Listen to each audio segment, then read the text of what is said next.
here with Wendy Wahl. Wendy's one of the artists who's going to participate in Browngrotta Art's exhibition this year, Art and Identity, an International View.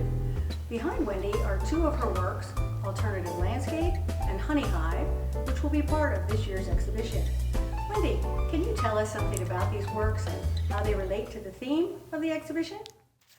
My art is my identity, and I am trying to preserve or make a statement about the importance of the written word.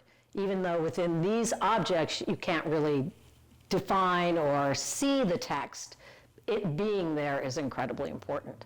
This work is part of an ongoing exploration and celebration of paper. I use the pages from recently discarded and once cherished encyclopedias.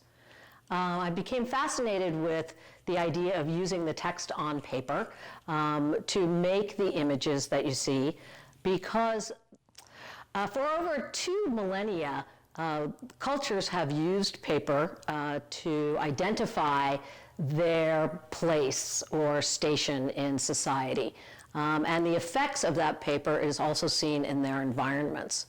I became fascinated with using encyclopedic texts in the last decade of the 20th century. Probably because I realized that these volumes were being discarded at a pretty quick rate.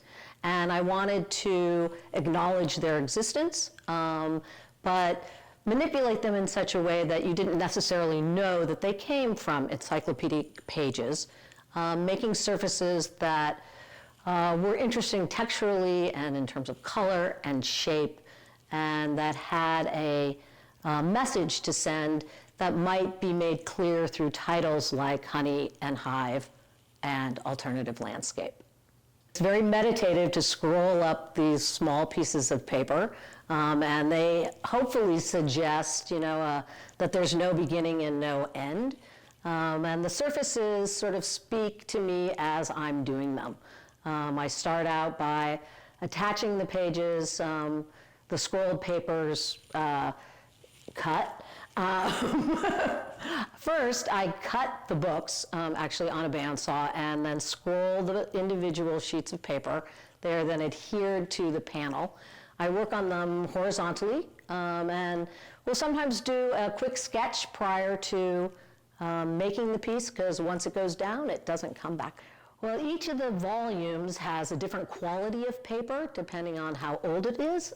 Certain kinds of sizings, certain kinds of sheen that are a part of the paper. And so when I'm looking through a book and deciding in the encyclopedias which volumes to use, that will dictate the direction that it takes.